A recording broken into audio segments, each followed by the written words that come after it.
Olá, boa tarde a todos, boa noite para quem não estamos em outros países. Estamos conectados em 3 países, em 3 continentes. Estamos conectados na América Latina, Europa e África. Então, bom dia, boa tarde para todos, boa noite para todos. Sejam todos muito bem-vindos.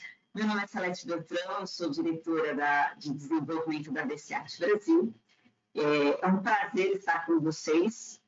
Falaremos hoje de um tema de extrema relevância sempre, mas neste momento mais crítico em que estamos vivendo como sociedade, ele tem muito mais relevância, porque estamos no momento de rediscutir como será a cultura nos últimos tempos. Então, sejam todos bem-vindos, um prazer estar com vocês. E para falar desse tema, para iniciar este painel, eu gostaria de convidar o professor Leandro para se unir a nós. O professor Leandro, ele é um professor consultor com mais de 20 anos de carreira e de atuação nessa área. Então, ele tem muita experiência em cultura, é um professor com muita vivência, viagens, experiências atuando em diversas empresas, em diversos continentes, com diversos alunos de diversas nacionalidades. Ele é um estudioso, um interessado, apaixonado pelo tema. Então, eu convido o professor Leandro, chamo ele aqui para nos falar. Professor, seja bem-vindo, agradeço sua presença. Muito obrigado, Salete. Bom dia, boa tarde, boa noite a quem estiver no fuso horário adequado. Um prazer estar aqui, um privilégio estar aqui com vocês. Esse tema uma das disciplinas que eu leciono já há bastante tempo é Cross-Cultural Management, e isso tem tudo a ver com o tema que a gente vai falar aqui hoje. Eu queria começar mostrando para vocês um mapa mundi, em que vocês vão ver alguma coisa diferente nele. Essa é a perspectiva que os chineses têm do mundo.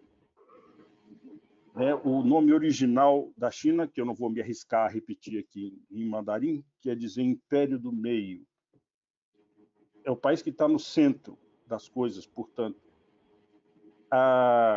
Vista sob essa perspectiva, os países que estão no leste, na verdade, são as Américas, somos nós. E os países que estão no extremo oeste são a Europa, os continentes são a Europa e a África. Isso dá uma dimensão de como é que a cultura pode afetar a nossa percepção de coisas tão aparentemente concretas quanto o mundo, o mapa mundo. Quer dizer, não vamos discutir aqui o termo do terraplanismo, eu prometo a vocês, mas só para se ter uma ideia de como é que uma coisa que parece tão consolidada para nós, que é a nossa visão de como é que o planisfério se coloca, ela pode ser muito transformada dependendo do ponto de vista de uma civilização, de uma cultura. Eu trouxe aqui uma rapidíssima definição de cultura para dizer que, basicamente, nós estamos falando, e eu por isso grifo na palavra aqui, shared, o compartilhados. Então, é um conjunto de atitudes, valores, objetivos e práticas que caracterizam uma instituição ou organização, mas essas atitudes, valores, objetivos e práticas precisam ser compartilhados. Isso é mais fácil de falar do que de fazer, embora ocorra muito naturalmente nas sociedades em que a gente vive ou deveria ocorrer. Quando a gente tem problemas como, por exemplo, dificuldades de inclusão, preconceito, ou pouca diversidade, isso significa que, na verdade, provavelmente nós não estamos compartilhando, de fato, essas atitudes, valores e objetivos e práticas. Eu queria chamar a atenção para um outro tema também, que é a questão dos estereótipos. Existe um elemento... a gente tende a classificar, muitas vezes, os estereótipos aqui, na setinha dos mitos, que se opõem ao conjunto dos fatos. Eu queria convidar vocês a fazer uma reflexão comigo aqui agora, que talvez os estereótipos não estejam nem do lado dos fatos, nem do lado dos mitos, ou pelo menos potencialmente podem não estar. Que os estereótipos estejam em algum lugar aqui no meio, entre os dois. Eu digo isso porque sem estereótipos a gente teria muita dificuldade em viver. As nossas... boa parte daquilo que a gente aprende, o que nós fazemos como prática depois é reproduzir as mesmas reações ou os mesmos entendimentos para situações análogas, parecidas, mas não exatamente iguais. Então, quando essas práticas ocorrem, ou quando uma nova situação surge, a gente usa todo o arcabouço de memórias que a gente tem para tentar identificar naquela situação nova o que é familiar para nós e reduzir a incerteza ao mínimo. Essa é a razão pela qual nós temos até ancestralmente, nós temos, por exemplo, uma sensação de que os sabores doces são bons, são alimentos bons, e que os sabores amargos, por exemplo, são de alimentos ruins ou estragados. Isso veio da nossa estrutura, né, de 250 mil anos de Homo sapiens aprendendo a distinguir alimentos que são venenosos ou não. Então, eu queria dizer a vocês que aqui, nessa definição de estereótipo que eu estou tentando trazer para vocês aqui, eu só me preocupo com o que eu chamo de estereótipos fechados, que é quando a gente deixa de aprender e a gente diz, olha, aquilo é assim. Então, a gente para de continuar construindo a nossa cultura porque a gente acha que já sabe o que precisa saber.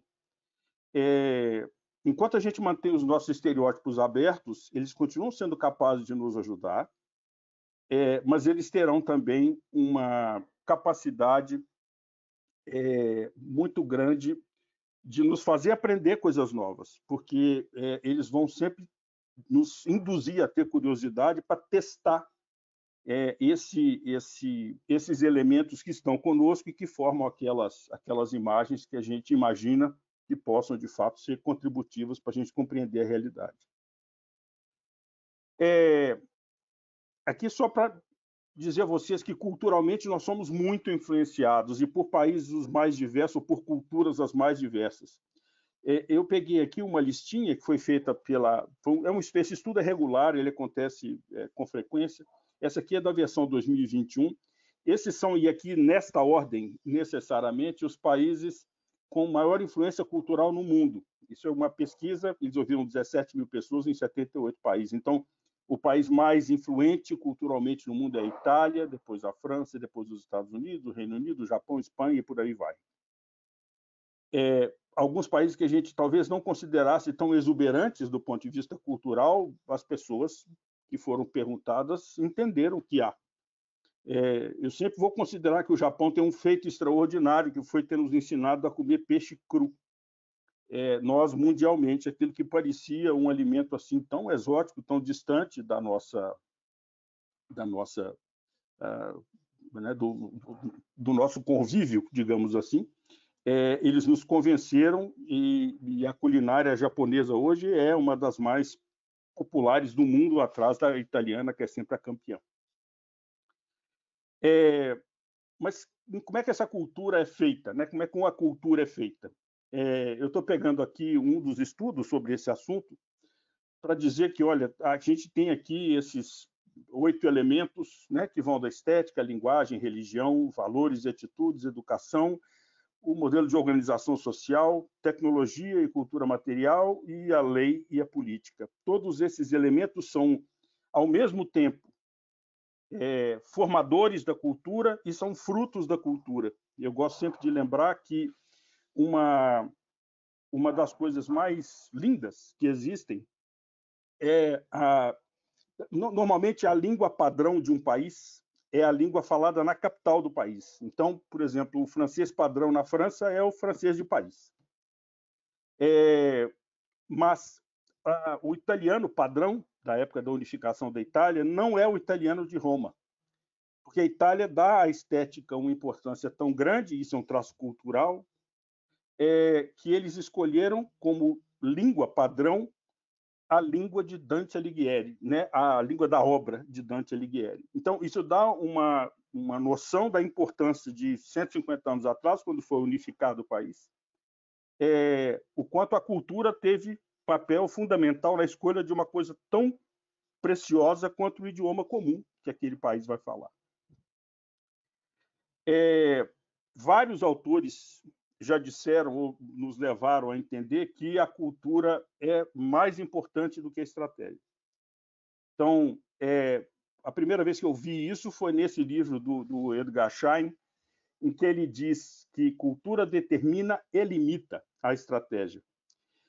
Há alguns anos atrás, o Tom Peters esteve no Brasil e usou uma frase que é atribuída a muita gente, inclusive a ele mesmo, mas ao Peter Drucker também, dizendo que a cultura come a estratégia no café da manhã.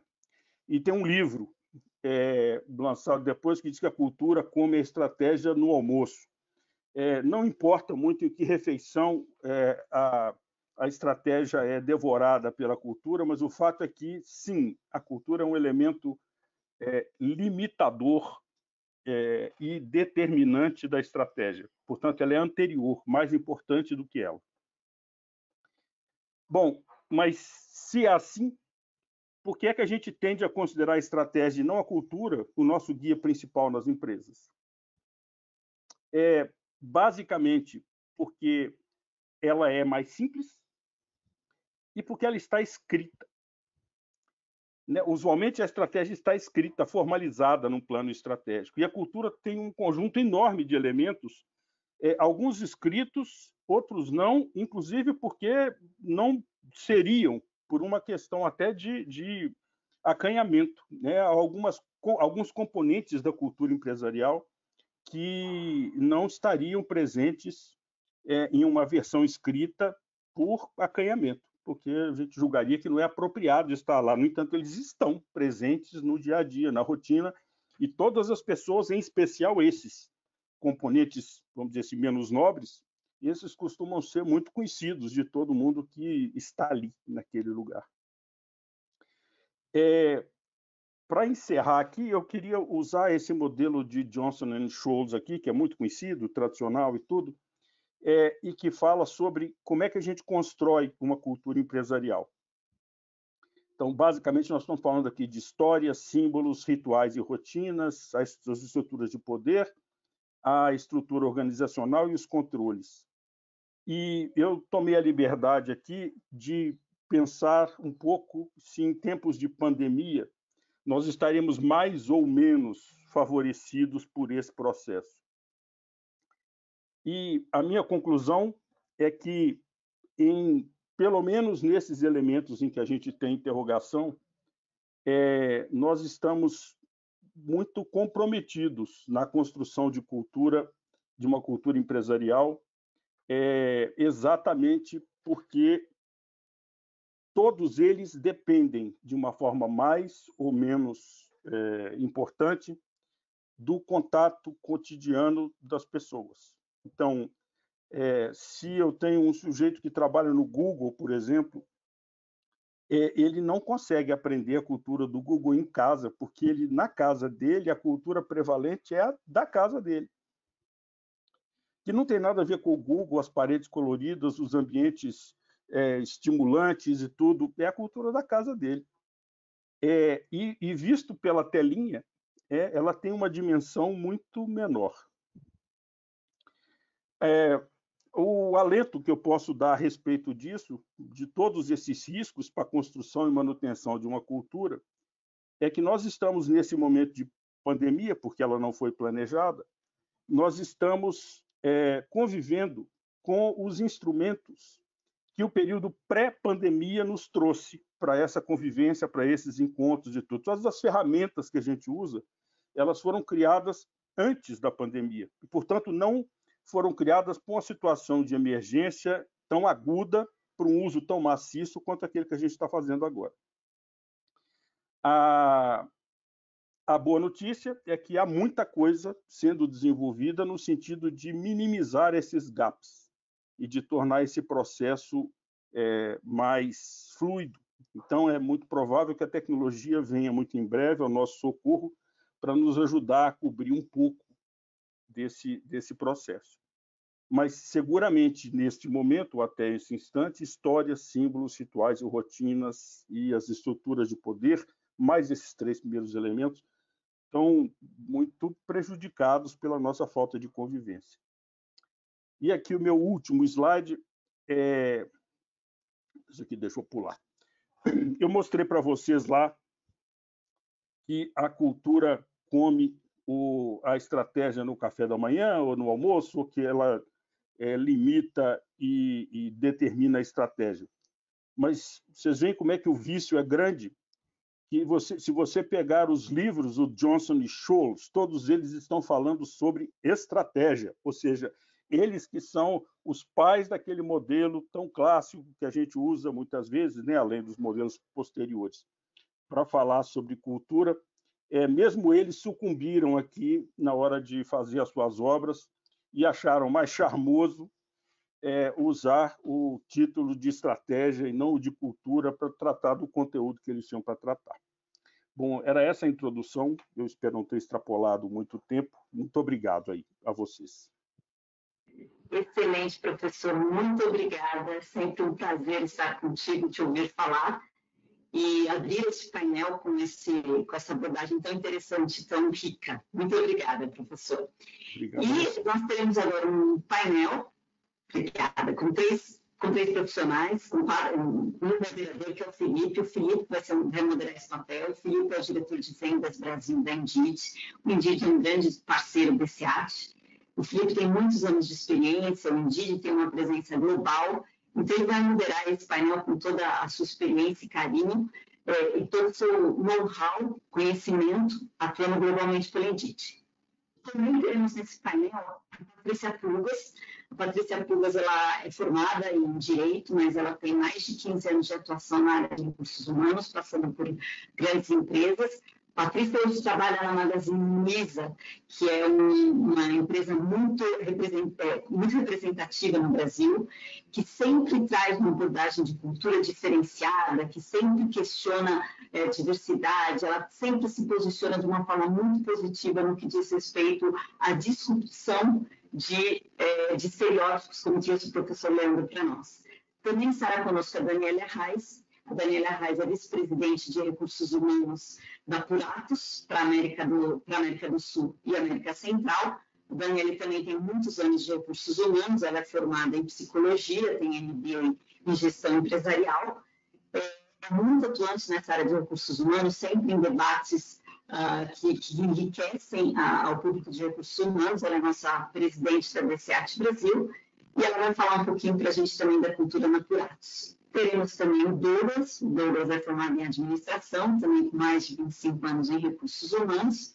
O Douglas tem uma forte atuação nas empresas automobilísticas, como a Volkswagen e o Grupo Renault, né? Então, hoje ele está no Grupo Renault e também vai contribuir conosco na interação deste painel.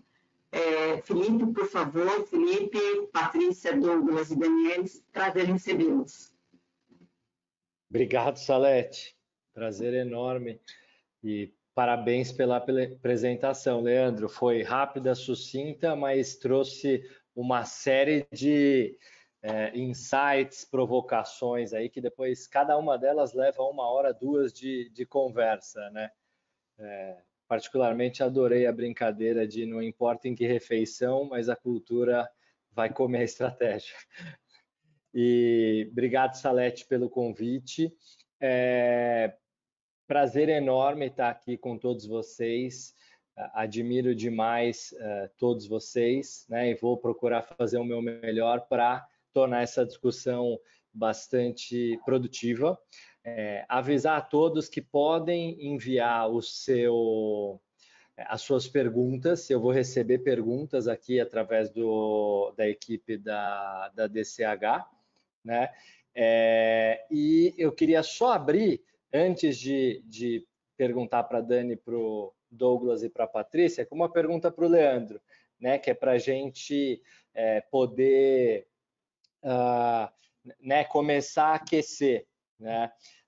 E já é uma pergunta do público. Leandro, faz sentido pensar que, se a cultura atrapalhar as estratégias, devemos mudar a cultura? Se limitar as estratégias, vai limitar o negócio? Se limitar as estratégias, vai limitar o negócio e seus resultados? Existem empresas com cultura muito solidamente estabelecida e outras nem tanto. Ela é sempre o limite, nas bordas, né? Ou o como aquela estratégia será realizada. Claro que, dependendo do objetivo que você tem, pode ser necessário mudar a cultura empresarial, porque aquela cultura pode ter te trazido até aqui, mas para os novos passos pode ser que seja indispensável que você altere, modifique, enriqueça, enfim. Mas esse é um desafio sempre maior. Mudar a estratégia é relativamente fácil. A gente junta o conselho, né, faz lá um plano, organiza lá com o facilitador, discute lá uma meia dúzia de coisas e troca a estratégia. Mudar a cultura é um trabalho de muito mais tempo, muito mais prática. Portanto, eu diria que as duas coisas podem acontecer, mas é melhor a gente saber bem onde a gente está se metendo antes de mexer com a cultura, porque é preciso ter muita convicção, né, de que a gente está indo na direção correta, porque o investimento, no sentido lato, é muito grande. Vocês ainda estão vendo a minha tela? Eu já consegui apagá-la. Já apagou. Estamos só nós aqui. Obrigado, professor. Vou começar com uma pergunta para os três, para Dani, Douglas e Patrícia, que é a seguinte: na visão de vocês, quais os principais desafios culturais do RH no contexto atual? Que transformações foram necessárias na sua atuação quanto a esse pilar tão importante, né? Não sei se a Patrícia quer começar. Posso começar. Bom, primeiro, boa tarde a todos, um super prazer estar aqui. Aí, obrigada pelo convite. Foi ótima aí essa introdução, viu, gente? O professor realmente trouxe reflexões rápidas, mas super profundas. Douglas, Dani, é um prazer estar aqui com vocês, tenho certeza que vai ser uma troca ótima. Bom, gente, rapidamente aí, eu acho que está muito relacionado com o que eu ouvi no início aqui. Eu acho que o maior desafio do RH nesse momento é, de fato, essa questão de reforço e perpetuação de cultura, né? Criação de vínculos. E foi muito interessante que, de uma forma muito mais elaborada do que eu, lógico, né? O professor trouxe uma coisa que eu acredito muito. Eu acho que a gente está queimando ativo nesse momento, ativo cultural, ativo de coisas que a gente construiu aí ao longo do tempo, na proximidade, na convivência pessoal. Mas a gente está queimando, né?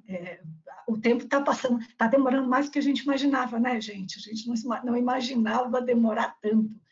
Então, a gente está queimando isso. E eu acho que, enquanto RH, um dos grandes desafios é entender exatamente, bom, mas como é que eu faço, então, para, primeiro, aumentar esse meu oxigênio, né? Aumentar essa minha vida útil, e também, como é que eu vou conseguir, eu vou continuar lidando com isso numa nova estrutura, numa nova organização, porque uma certeza eu acho que hoje a gente já tem também. Voltar ao que era, nós não voltaremos, né? Então, ou seja, como é que eu convivo neste tempo e também como é que eu já me preparo para um novo tempo que já está chegando e que venha cada vez mais rápido. Muito legal, obrigado, Patrícia, concordo. Gênero, número e grau. Dani, quer complementar? Sim, posso complementar. Boa tarde, pessoal. Prazer estar aqui com vocês, Paty, Douglas, Felipe e todo o público que está aí com a gente. Bom, acho que a primeira coisa é lidar com a incerteza, né, Fê, nesse contexto, porque nos pegou realmente desprevenidos.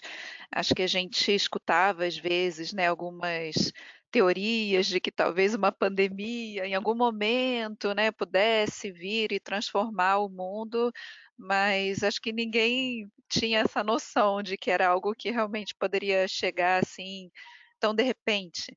Então, nesse momento, acho que para a gente, como RH, o principal desafio, se a gente olha os elementos, né, da cultura e tudo que a gente tem vivenciado, é manter essa liga, né, entre as pessoas, mas, sobretudo, acho que o entorno emocional, né, de dar essa segurança para as pessoas. A gente normalmente é muito buscado como função para ser aquela fortaleza, né, aquele pilar que está ali solidamente pronto a apoiar e a dar as respostas, e a gente também não tinha essas respostas. Então, acho que nós tivemos que ser muito ágeis, né, no sentido de, bom, a gente não sabe muito bem o que está acontecendo, mas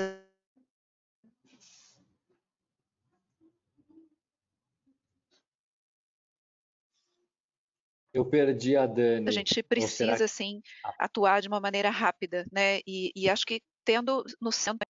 Oi, voltou, voltou. Eu fiquei estão me na ouvindo, dúvida pessoal? se... Estamos te ouvindo. Está um pouco lento a voz da imagem, Acho que foi. mas tá. Tá. Eu fiquei na dúvida se eu que tinha caído ou se estava lento, mas você está aqui e a gente consegue te ouvir. Desculpa te interromper, Dani. Não, imagina, sem problema. Eu até tô com uma conexão de cabo aqui para garantir que não vai ter problema, mas a internet é meio imprevisível, né?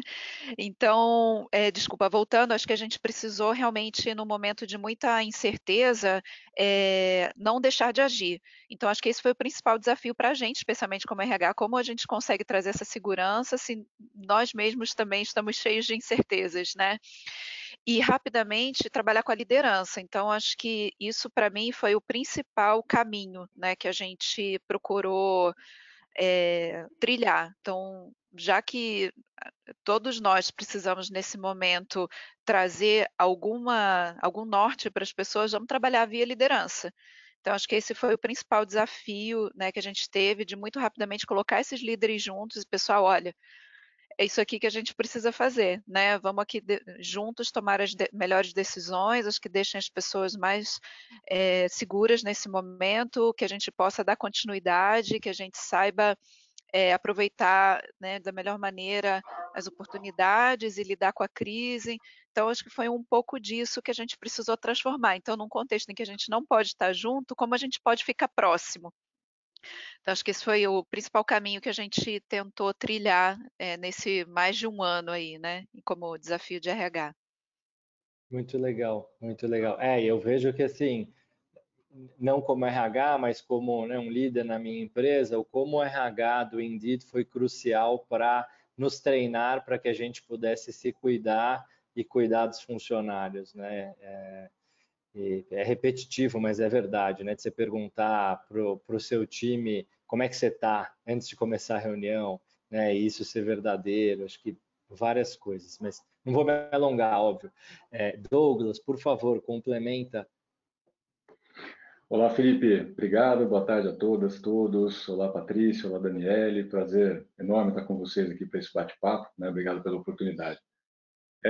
Bom, a transformação foi extremamente significativa, como bem colocado pela Patrícia, Daniele, pelo próprio professor Leandro no começo. Então, eu acho que o maior desafio, se eu posso trazer, acho que foi como olhar para isso e tentar rapidamente tomar decisões rápidas, mesmo que imprecisas, mas para proteger aquilo que fosse mais importante naquele momento, naturalmente saúde, né? Cuidar das nossas pessoas.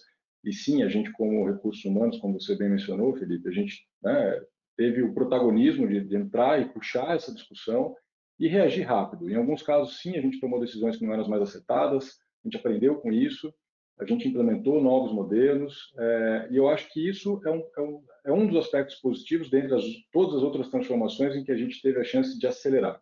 A gente acelerou as formas de trabalho, a gente acelerou a tecnologia, a gente acelerou outras maneiras de conexão, mas eu concordo muito com o ponto que a Patrícia trouxe, que a gente está quebrando algo que é fundamental para a gente, que é o elo das relações pessoais diretas.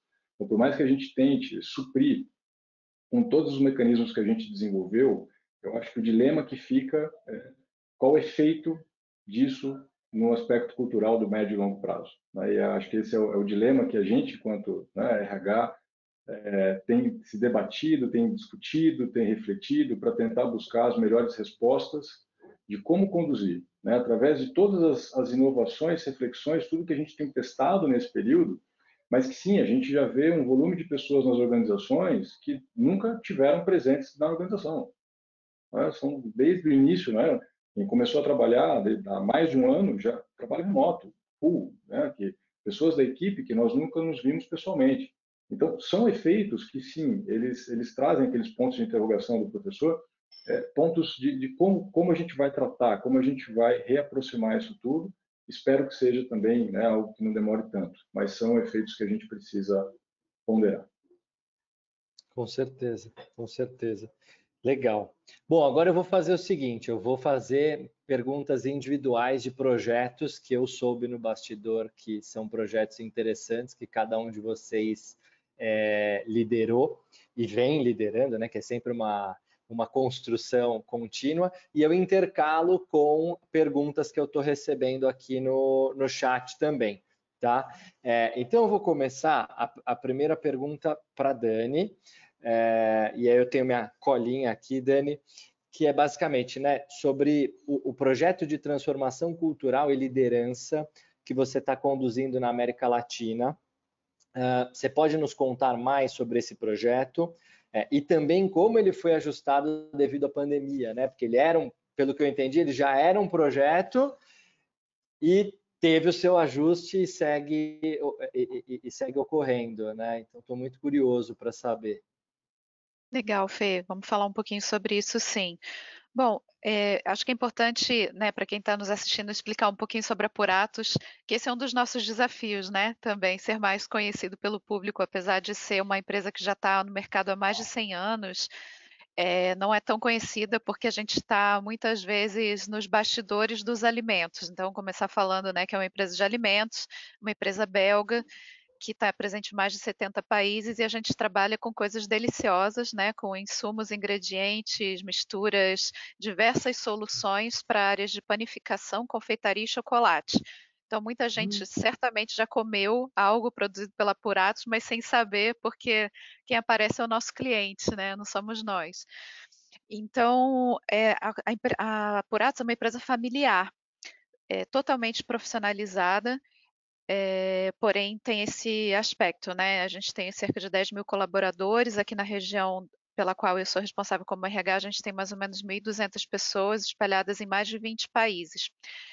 Então, começando, acho que por isso, criar essa unificação como região, quando eu entrei na Apuratos há quase 4 anos, foi junto a uma mudança de governança, a chegada de um novo líder, que também é sempre algo bem representativo por si só, já que a liderança tem um impacto muito importante na cultura, aquilo que é dito pela liderança, muitas vezes as pessoas prestam muita atenção, se inspiram por aquilo, e procuram ver se aquilo está realmente acontecendo na prática. Então, o Fábio, que é o meu líder, que é a pessoa que comanda aqui a nossa região, chegou com um mandato bem importante de transformação. E a primeira questão que nós precisávamos trabalhar era a colaboração, porque éramos aí 20 países trabalhando em silos. Então, uma das primeiras coisas que a gente procurou mostrar é que, como a Apuratos é uma empresa que trabalha muito com inovação, a gente está sempre buscando novas formulações para os alimentos, para entregar melhor característica, sabor, já que são alimentos voltados principalmente para a indulgência, pessoal, para aqueles momentos gostosos que a gente espera em breve poder ter com mais aglomeração, mas que agora está aí nos petits comitê, basicamente. A gente criou um slogan, que é a colaboração é a nova inovação. E por quê? Porque isso reduz as barreiras, isso nos ajuda a ter muito mais velocidade, porque você não precisa começar do zero, Você pode simplesmente copiar e colar. Então, a gente começou a criar algumas frases, Então, copie sem medo de ser feliz, Não tenha vergonha de copiar as coisas que os seus colegas estão fazendo. Aqui isso é incentivado, né? Então nós começamos a falar muito disso, a cada vez mais mostrar exemplos, né? Ressaltar, reconhecer, e principalmente valorizar isso.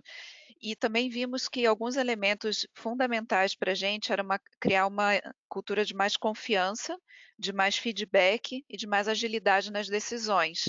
Então, o que a gente tem feito para criar isso, né? Trabalhando muito com a liderança, então a gente começou a criar momentos mais frequentes para que nós pudéssemos estar juntos, compartilhando, né? Agora no mundo virtual, então a gente continua fazendo isso de maneira virtual, acho que essa foi a grande adaptação acho que como várias empresas removeram as barreiras, acho que depois de 1 ano e tanto a gente já vê as pesquisas sobre quantas pessoas estão ficando cansadas do efeito Zoom, né? E aí a gente começa a ver que tem que se reinventar mais uma vez, de ter alguns protocolos, né, de permitir que as pessoas às vezes se sintam à vontade para não ter câmeras ligadas e reduzir a quantidade, mas enfim, dadas as devidas mudanças que a gente vem fazendo em ajuste de rota, basicamente o que a gente tem feito, Fê, é assim, repetir e inspirar, né? Então a gente tem falado muito disso, repetição e inspiração, porque você precisa muitas vezes falar, né, as mensagens, passá-las de diferentes maneiras, várias vezes, dando exemplos. Eu costumo dizer que a cultura é um filme, né? A cultura ela acontece no dia a dia. O próprio professor falou bastante, tem muitos elementos que estão envolvidos, são os símbolos, é a maneira como você contrata, é a maneira como você promove, é a maneira como você desliga uma pessoa, é a maneira como você apresenta alguém novo no time, né, como você no dia a dia conduz as reuniões, é a sua postura. Então, tudo isso vai criando esse grande enredo, né, desse filme. Então, é basicamente isso que a gente vem fazendo. Então, nós estamos nessa jornada há 3 anos, como foi falado pelo professor, a cultura é algo que leva tempo, né, pessoal? Então, é cada pilarzinho que você vai construindo a cada dia. E acho que as pesquisas ajudam muito, né? Os famosos post-surveys, né, que a gente eventualmente faz, as pesquisas de engajamento, de cultura, você vai tirando retratos para ver se seu filme está indo para o final feliz, né, que você espera, e com alguns dramas no caminho, é super normal, acho que a gente tem que estar o tempo inteiro falando sobre isso, acho que um elemento muito importante sobre mudança cultural é isso, você conversar muito o tempo inteiro, né, desafiar as coisas que estão acontecendo, não deixar passar em branco, né, manter essa conversa muito ativa o tempo inteiro, porque o diálogo, né, acho que é uma grande ferramenta de transformação. Então, enfim, vou parar por aqui, poderia ficar mais algumas horas falando, né? Mas um resumo seria isso, do que a gente vem vivenciando nesse trabalho com a liderança. Obrigado, adorei a analogia do filme. Vamos ter que marcar um café para eu conhecer essa história mais no detalhe, né? Brigadão, Dani.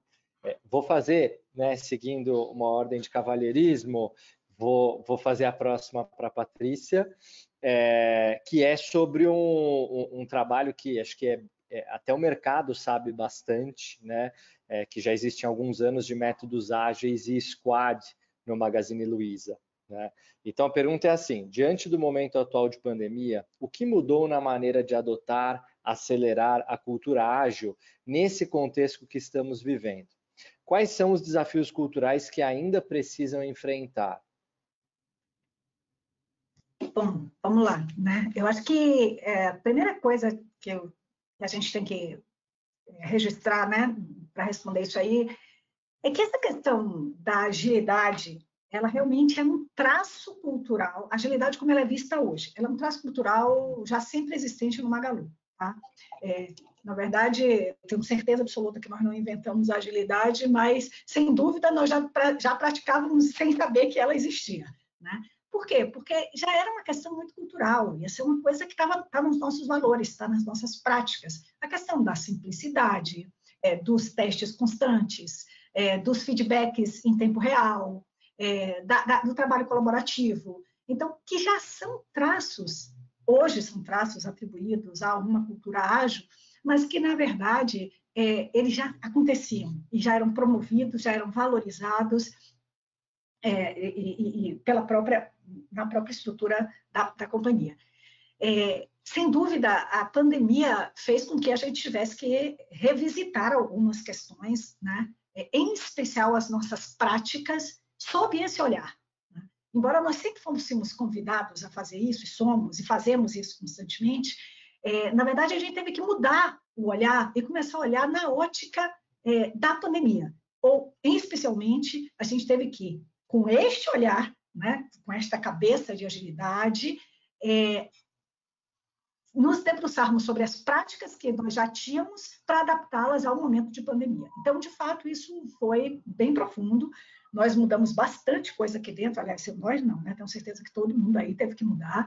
Então, desde a forma de estruturar as reuniões, a forma de que elas acontecessem, a periodicidade, quem deveria participar, coisas que todo mundo com certeza fez, e que aqui a gente fez, mas com um olhar de agilidade. Sempre perguntando, por exemplo, reunião, precisa mesmo participar esse pessoal todo? Né? Periodicidade, será que tem que ser nessa periodicidade? Será que a gente também não está com muitas? Simplicidade, qual é a forma que a gente pode simplificar ao máximo esse relacionamento virtual que as pessoas ainda estão se adaptando? Então, na verdade, o que nós fizemos foi revisitar todas as nossas práticas, tentando adaptá-las para esse momento de pandemia, mas sempre com essas premissas de agilidade, de simplicidade, de criar grupos de trabalho. Então, a gente criou vários comitês dentro da companhia, criamos uma agenda para que eles acontecessem, exatamente para dar fluidez à forma do trabalho. Sem dúvida, ajudou muito, né? Nós tivemos resultados excelentes. Também, sem dúvida, você sabe que não adianta a gente ficar desenhando as coisas, porque a realidade é muito mais fértil do que qualquer papel, qualquer desenho. Então, ao longo do tempo, tem um monte de coisa que já foi acontecendo e que foi melhorando, e outras que foram complicando. Então, hoje, por exemplo, a gente para e tem que revisar, vira e mexe, a gente tem que revisar o número de reuniões, o número de participantes de reuniões, porque isso é natural, né? A vida tem uma certa dinâmica e as coisas vão se adaptando. Mas, sem dúvida, isso nos ajudou bastante, assim, nesse momento de pandemia. E o maior desafio sempre foi, e eu acho até que sempre será, a questão de mindset mesmo, de mudança de mindset. Porque todas as práticas que você pode desenhar e estabelecer, elas são fáceis, é quase a comparação entre estratégia e cultura. É super fácil, você bota no papel, define, aprova e implanta. Mas para que as pessoas, de fato, mudem o seu olhar sobre aquilo e comecem a incorporar isso na sua prática, é um trabalho de change management mesmo. Você tem que realmente fazer um acompanhamento e uma prática constante. E viver um pouquinho, né, gente? A gente precisa também dar um tempinho, né, para as pessoas. Nós somos altamente adaptáveis, mas até para toda essa característica de adaptabilidade se demanda um mínimo de tempo. Então, eu acho que é algo que a gente tem, sim, trabalhado e sempre revisitado, sempre olhado. É melhor? Pode melhorar? O que é que está fazendo? Ouvido as pessoas, né? Aquela coisa do ouvido no trilho ali. O que está acontecendo? Vamos redirecionar. Então, acho que isso é uma questão constante. É um traço da companhia, não caiu da noite para o dia, não é simples para empresas que não têm essa afinidade, essa característica, e aí sim é um trabalho mesmo de mudança, mas a gente aproveitou o que tinha e só tentou adaptar as práticas de pandemia, né? As práticas que foram necessárias ser estabelecidas na pandemia. Obrigado, Patrícia. Interessante como remete também à fala da Dani, né? Você vê a liderança, né? Como a liderança já tem isso há muito tempo enraizado no Magalu, quer dizer, você já é um traço e aí você usa.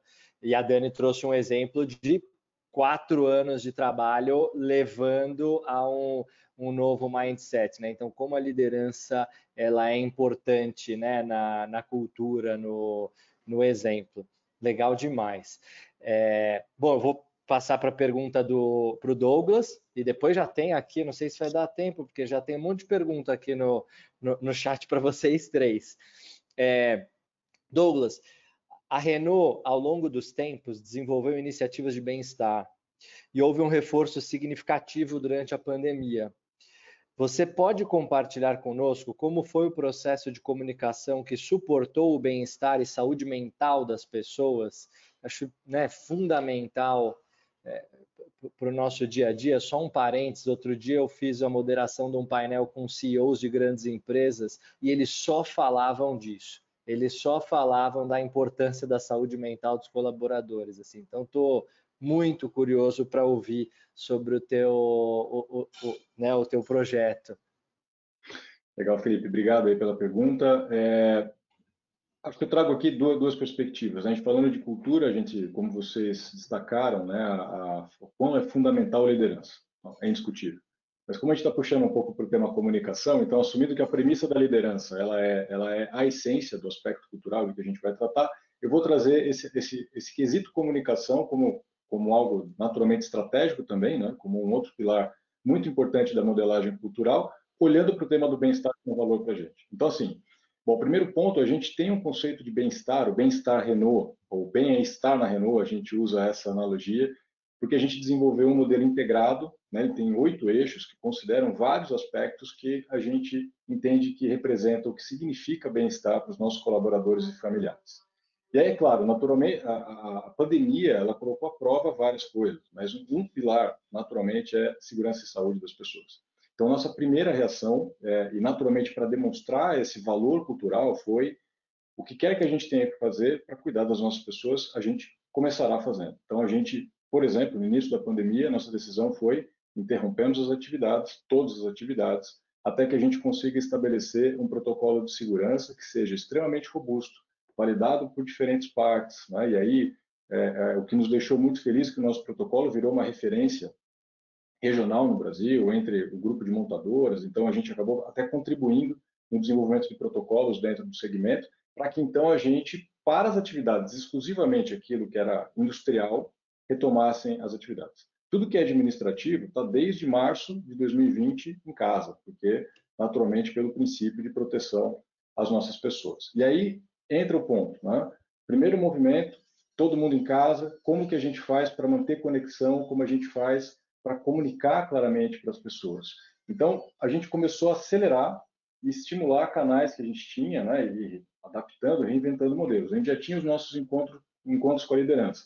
Rapidamente, modelo virtual, aumenta a frequência de encontros e aí a presença direta do nosso presidente, comitê de direção, junto com as lideranças, abrindo claramente os canais de perguntas e respostas para que a gente tivesse um alinhamento muito intensificado. A gente já tinha um aplicativo de comunicação com os colaboradores, né, o nosso Sou Renault. Então, também a gente acelerou algumas iniciativas que envolviam o aplicativo, mas era um canal muito efetivo da comunicação chegar aos colaboradores e suas famílias.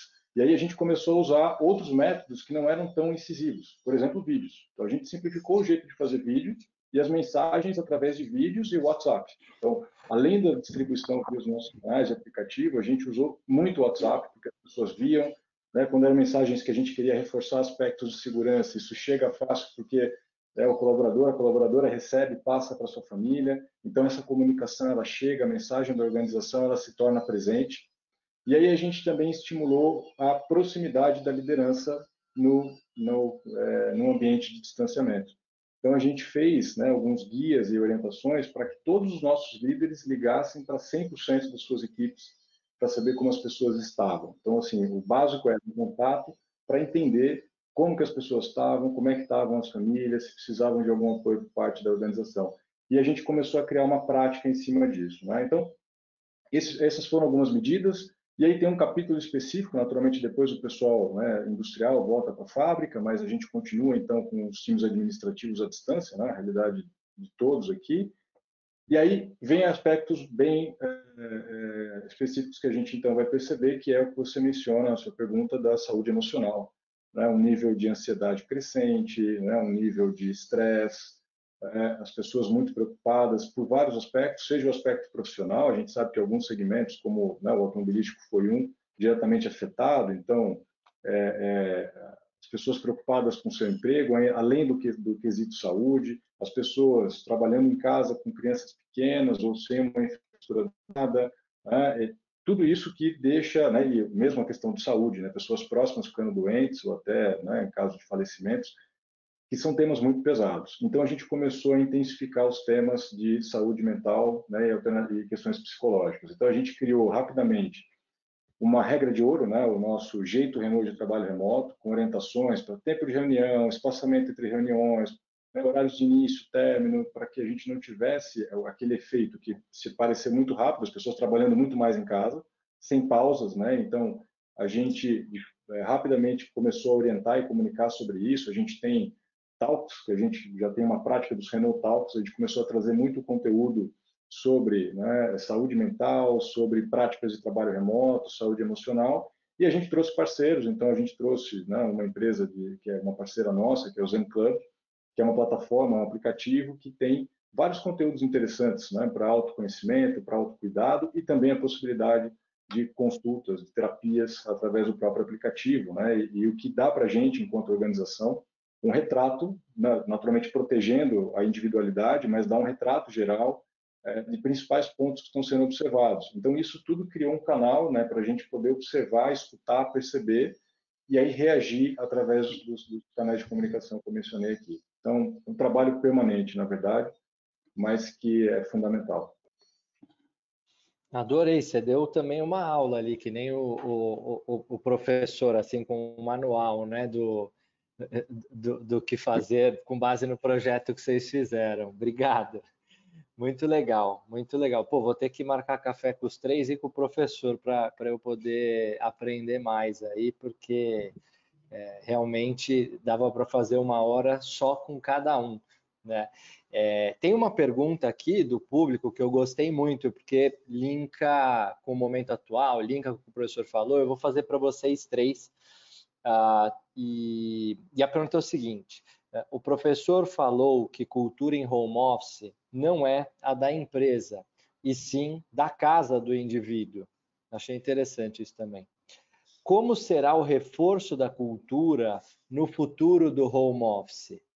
Então, tem vários aspectos aí. Primeiro que a gente não está em home office, né? A gente está trabalhando de casa, numa pandemia, né? Então é diferente do que seria um home office. Eu concordo que afeta um pouco, né, a cultura, teu jeito de ser estando de casa. E também é meio que a pergunta de $1 milhão, né? Que é como será o futuro. Mas tentando pegar a ótica do que eles colocaram, né? Como que será a cultura no futuro do home office? Pensando na influência que tem você estar em casa e não no escritório. Quem quer começar? Posso começar rapidamente. Bom, sem dúvida, a cultura ela tem os símbolos, as estruturas físicas como um elemento super importante, sobretudo quando a gente tem, nos últimos anos, falado tanto do quanto que o ambiente de trabalho ele pode e deve ser mais inspirador, ele deve proporcionar experiências. Tem muitas empresas falando sobre isso e que vinham transformando os seus locais. É muito simbólico, né, o local em que você chega, onde você interage, os espaços, eles contribuem demais, sobretudo quando você está numa jornada de mudança de cultura. Por outro lado, a gente também vinha falando muito do quanto que é necessário ter flexibilidade, das pessoas poderem trabalhar da maneira como for melhor para elas, né? Na Puratos até a gente costuma usar a palavra do smart working, né? O trabalho inteligente, ele acontecer da maneira que for mais adequada. Agora a gente já está falando de hybrid work, né? De trabalho híbrido. E o quanto isso abre novas possibilidades, você acessar talentos que você não acessava antes, né, das pessoas poderem eventualmente tomar decisões de vida que são diferentes, né, de você, sei lá, decidir morar na praia para sempre, né, caso a sua função permita que você fique remoto, mas óbvio que isso traz uma nova dinâmica.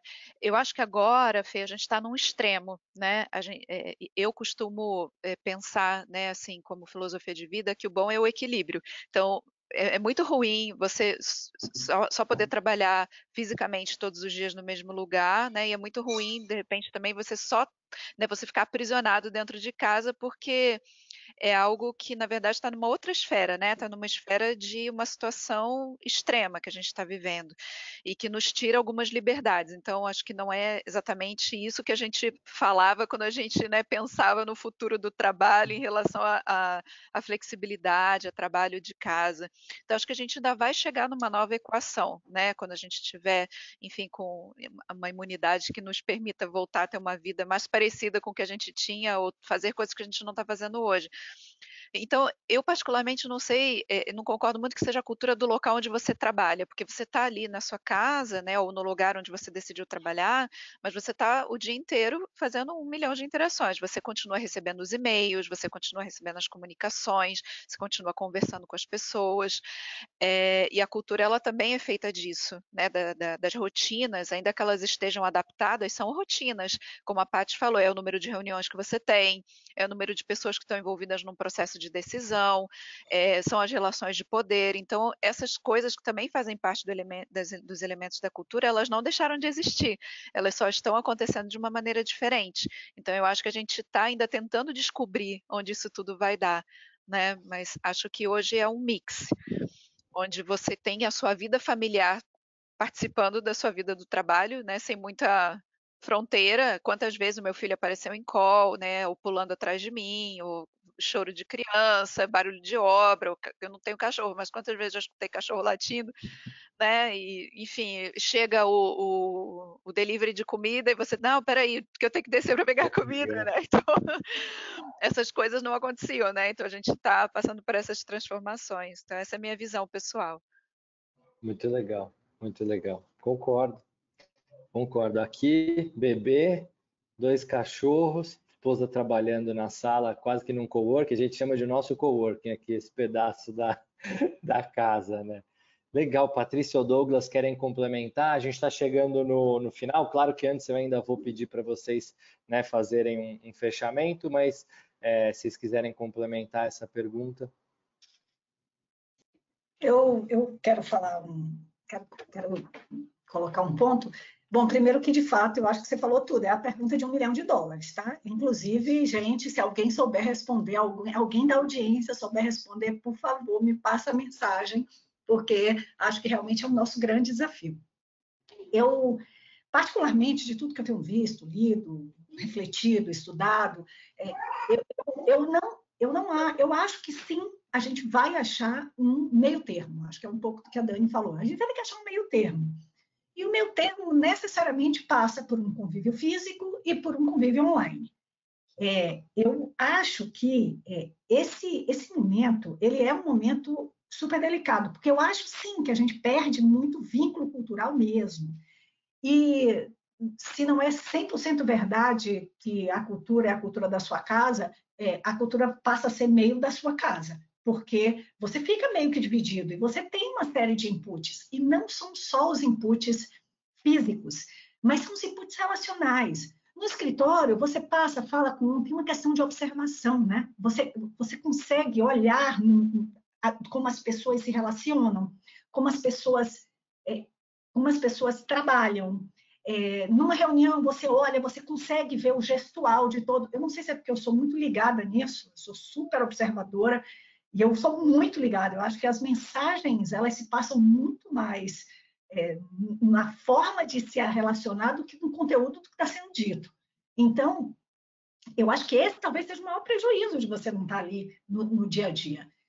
Por isso que não acredito, sinceramente, que a gente vá suprir essa convivência de outras formas. Agora, enquanto isso não vem, ou enquanto isso acontece parcialmente, eu acho que é exatamente. A gente vai ter que achar esse equilíbrio.